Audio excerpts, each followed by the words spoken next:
And police will suspend an officer whose eyes were not on the road when she caused an accident. It was a minor accident, but it happened just days after a similar accident seriously injured a man on a motorcycle.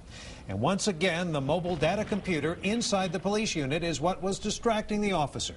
It happened at the intersection of Congress Avenue and Slaughter Lane, and all new here at 6. KXAN's Chris Sonig. He joins us live in the studio with more on what the department recognizes as a growing problem in Austin.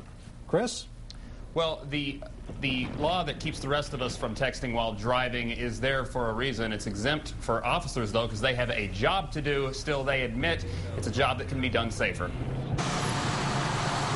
The accident happened at this intersection on June 4th, and it caused only minor damage to the vehicle and didn't hurt anyone.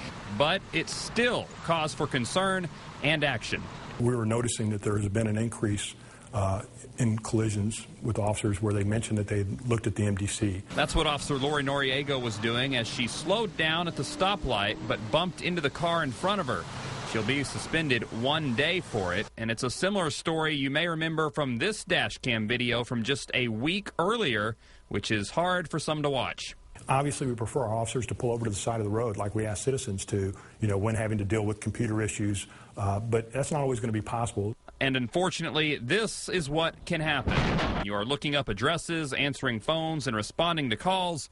New technology could help do it safely. We're working on new technology that brings the MDC up higher so that it doesn't require you to look down as much. Adjustments with the keys and buttons inside the car are also being looked at to help officers get to where there's trouble without creating any more. We respond to collisions all the time. We don't want to be the cause of them.